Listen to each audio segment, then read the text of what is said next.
Bwobola bye speech ya Ssaabasajja Kabaka osobola okukitegeera nti abafere ba struggle bali mu lutalo lutagambika ne Mengo. Ekisooka Bobi Wine ayagadde okwautushayininga speech n'emikolo gya Kabaka. Matikira ga Kabaka n'asala wagende mu Bwakabaka bw'Embaale mu birabye bulungi n'engeri gye beetegamu poliisi wabeerewo obuvuyo so amawulire gonna gatwale. Speech ya Kabaka mugiwulidde. Njagala mulabe na action ya Ssaabafere Bobi Wine olwaleero. Ng'Obwakabaka bwo Kabaka wa Buganda ng'oli Muganda weyita na mubanda wa Kabaka Matikirage n'osalawo n'otagresinga mikolo egyo ku lunaku lwe lumu n'ogenda mu Bwakabaka bw'Embaale. So bw'obaamu amagezi njagala otegeera olutalo luno. Speech ya Ssaabasajja Kabaka okuva lwe yadda.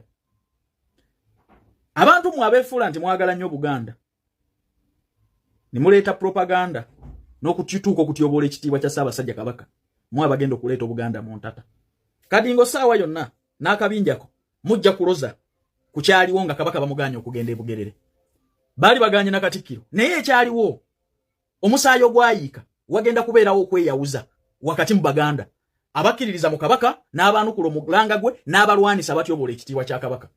Kabaka tabeerangako munyiivu bw'ati biseera byonna na munnabyabufuzi yenna. Bano bannabyabufuzi bajja ne bagenda buli amala okufunamu. Besigye yali w'amaanyi okusinga Kadingo. Basemwogerere baaliwo.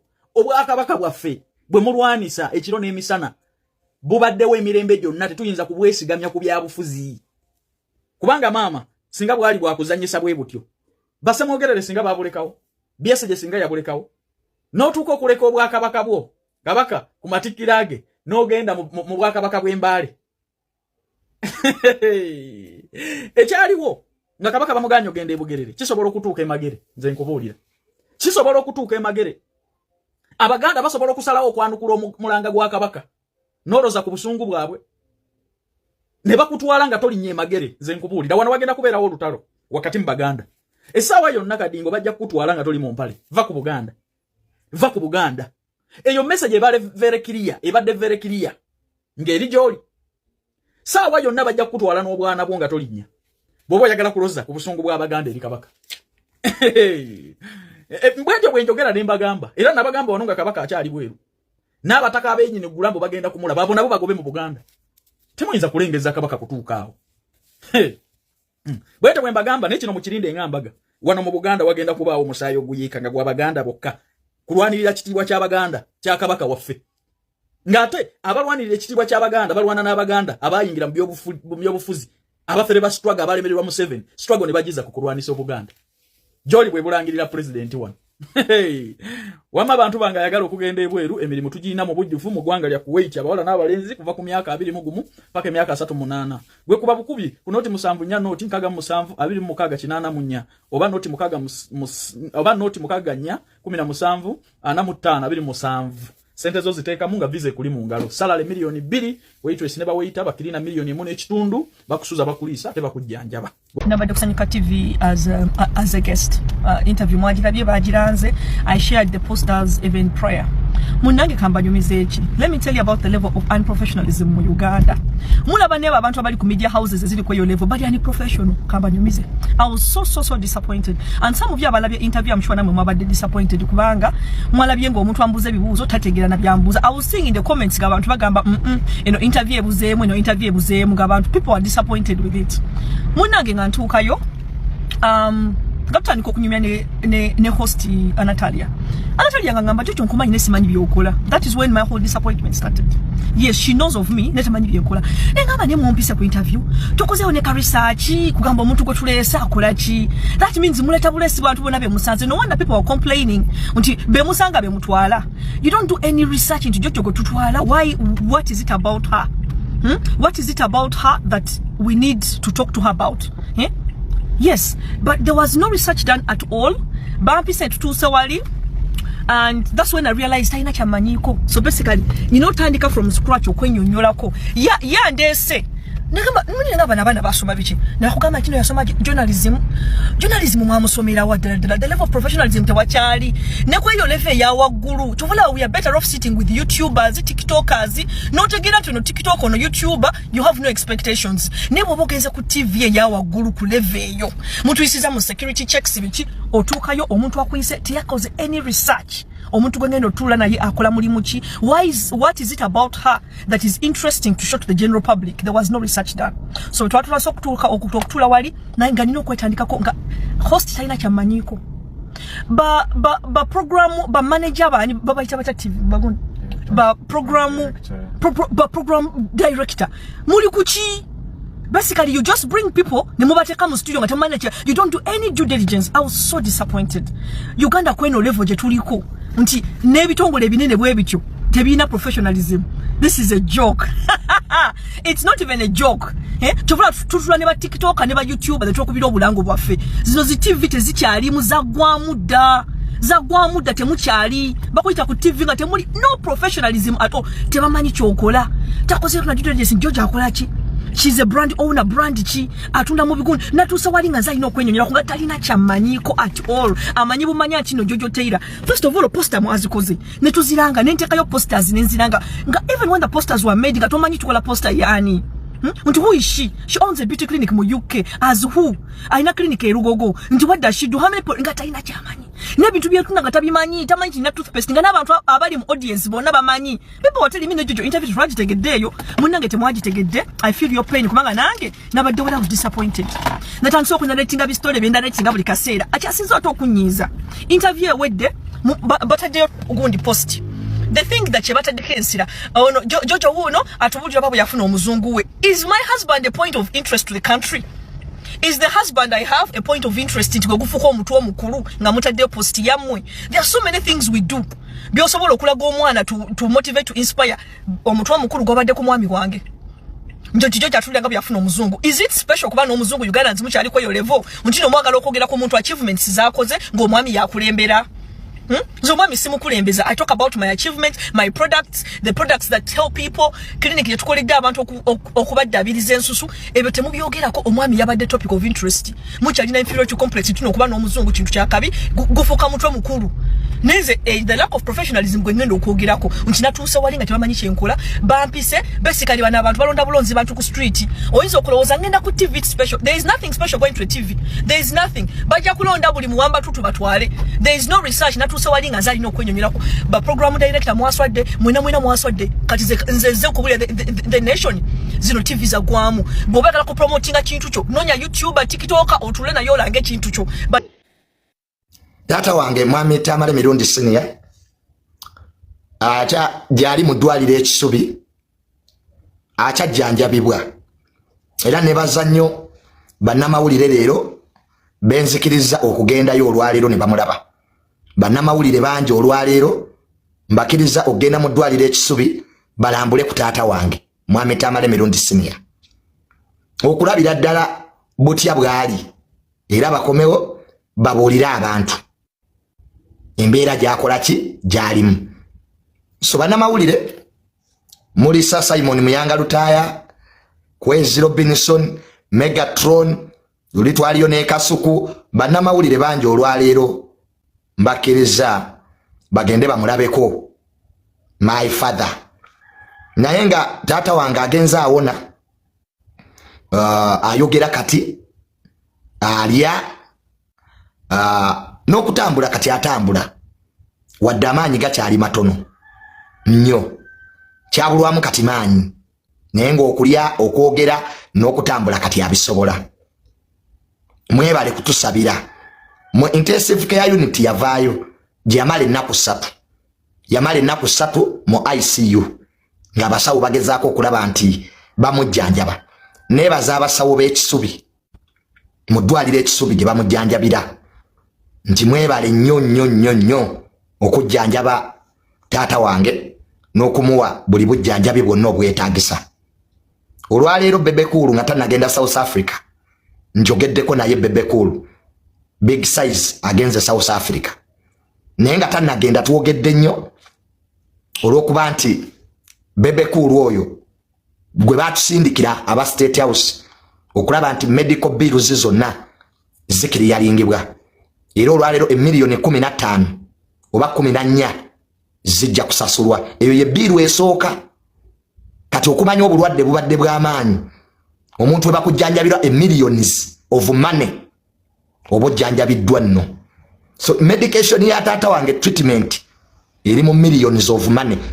Si mitwalo. Wabula million emu 2-3 ebanga lya week emu. Izo sente za week jamaze ekisubi. Ate atandika yakubiri. So ze million za sente.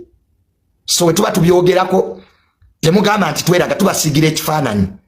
Mutegeera obulwadde bwe tubadde tujjanjaba. Ti omuntu wabanga bamujjanjabidde million esukka mu 10 mu week emu. Obulwadde bwali bw'amaanyi ddala. So namala mu ICU okumala ebbanga naye Katonda n'atusaasira ICU n'avaayo. So fenga family tubeebaza netwebaze nnyo abantu bonna bambi abatulambudde mu mbeera eno. Omanyi buli olwaza omuzadde osanga ebizibu. Abantu bangi nnyo nga walwaziza omuntu n'abatali ba family batandika okuwa amateeka. Juni yakola bwoti. So nze nakwata omulimu gw'okujjanjaba taata wange. Ate era teri yagumpa. Omulimu gw'okujjanjaba taata wange gwange nga mutabani we. Nze Katikkiro we. Nze kamala byonna. Era nze newe munvuma sifaayo. Kakati nange ninga Katikkiro mwamuvuma. Kati ze Junior mukujjanjaba taata ne bwe munvuma I don't care. Katonda agenda tuwe ebifo bino nga amazo tugezesa. So kati ze Junior I'm the Katikkiro now of my dad. Kati obo nvuma I siniega. Wabula ndi kwecho tata wange awone adde. Okitegera ajja kudda. Ncho temukyeraliikirira. He will come back. Ate tuddemu abalina ebibuuzo abalina ki mu mulinde akole ki adde. Kati mwemwena abansaba essimu ye nzagiina nagijjako mu Airtel. Essimu ya tata wange nagijjako kituufu mu Airtel. Kubanga omukungu wa gavumenti kambasomesa abatamanyi. Omanyi leero nazze kusomesa. Omukungu wa gavumenti bw'alwala essimu ye bagijjako. Kubanga eba security threat eri abagiina ekyo kimu. Nange bwe ndwala Junior nga ndi mu position nti essimu yange sobola kuba nayo bagijjako. For security reasons. Olw'obulungi by'okwerinda. Mukitegedde bulungi. Ago ge mateeka agafuga abakungu ba government VIP citizens. Kati goba olwale yo nesigalako bizibu byo. Teri akumanyi. Tolina security threat eri gwanga lino. Abamu mulwale nziku n'empana materi afaayo. Nobody cares if you are sick. Nekati ffe tuli ku level nti omuntu bw'alwala ensi n'emanya. Bw'oba yagategeera nti ozitowa lwala olaba ali wajo okumanya. Nekati ze tatange bw'alwala ensi yonna emanya. Kati kyenkugamba ekyokubiri nga bwendi nti amuyizi heya nze musikaawe nina obuyinza okukola buli kyembanjagadde kyendaba nti kituufu. Nga bwendi nti nze musikaawe amuyizi heya next of kin. I take decisions based on what is right. Kati abasawo bangamba njijjeko awumule eriya wakana nkiddemu okiwulire najijjako ng'omusika as the hair. kati genda ku police ondoope mbu omusika tamale mirundi Junior yajjako essimu next of kin god the police. Mugende ku police mondoope as the hair.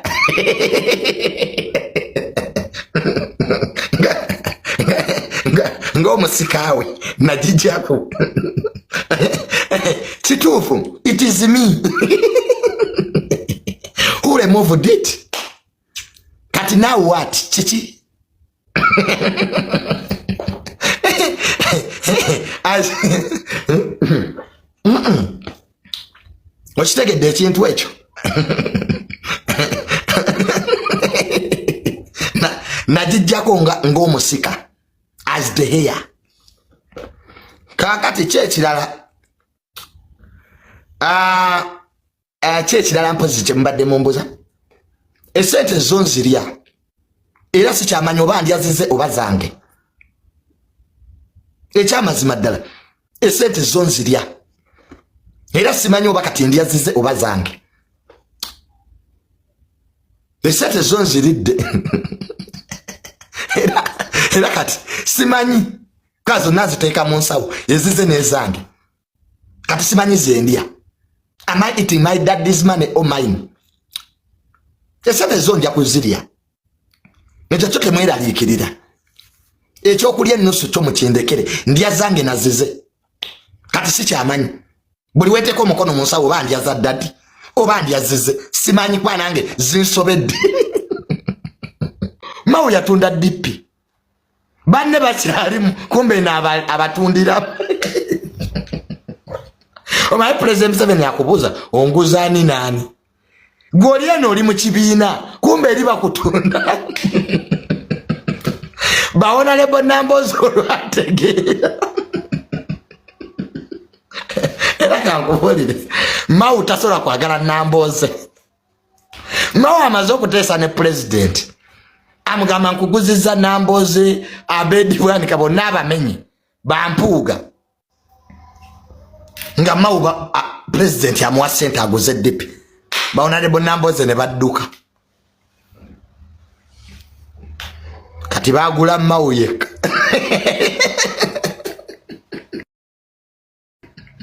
balance ne bagamba Mawu engeri bali gyobonguzizza gye badduse gwe katukuwa obwa minister tetujja kuwa ssente. That's how Mawu became a minister.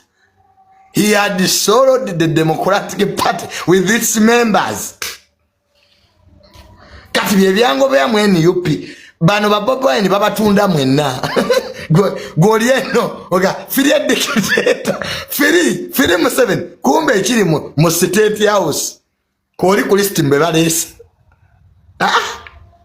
ngamba omanyi ke bangule bwomu era kye nagamba Lubongo ya kye nagamba Lewisi nti Lewisi you are my friend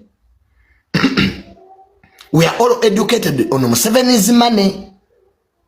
Lubongo yo ina baganda bo maje kakati nange nina tata wange let me be bought alone yanze bangula bwomu. I was bought alone nga bwogula ensujjo ku katale nze John yoyinza okuntunda nze yetunda nze yetunda nze mwenyini nze yerenga asidda mu bibiina me I can't join a political party era nze neno mu government siri weenaalemu nze mpagira Museveni ne mutabani we General Muhoozi ne General Sale nze no mu government I support three people General Sale Musale President Museveni ne General Muhoozi bempagira nze siri weenaalemu era we bayita bamemba beenaalemu sijja. May I support three people? General Muhoozi, General Sale and the President. Those are my parties. When chokana nzira keno, when pagira kono, the three of them, I support them. They are the Holy Trinity. God the Father, the Son, and the Holy Spirit. President Museveni is the Father. General Muhoozi is the Son. General Sale is the Holy Spirit. Awo wendi sekyuka era bwe mpulira PLO yentami nga mpagira General Sale bwe mpulira nga ino what nga mpagira bwentyo kisinzira my problems we yazita wano zite wano bwe zita wali zite wali. I am a member of the PLO. I'm a member of the Patriotic League, a full member nero akuba nkyuka depending on the circumstance where money is. And the sajja kuwagira baavu era nze no government we bate percent nga nyenda nze I can't support this banyankoles when I'm poor. We should all be rich. Kale Junior nyezo iba Museveni abeyo nga sina kyenena abewowa. I'm supporting him because I'm benefiting. gwe nze nyizo gamba nti babeewonze nga siriiwo gwali anabyeko nga nkote pulaka kadi ya President 7 ekololo nze mbikwata ebyo balamu baba ayise nze anko balamu ayinza okumpita ekololo mbonze gye nkwate kadi ebyo si byange ffe tuli mu chicken ffe politics gwe tuli mamuta chicken politics w'omu kiyungu chicken politics okufumba ebyobufuzi ffe bye tulimu ffe tuli mu chicken politics ow'okulya abali mu mobilization babeereyo nze siri mobilizer era abantu munkubira essimu Junior jangu omobilizing abantu bamuzeyi siri mobilizer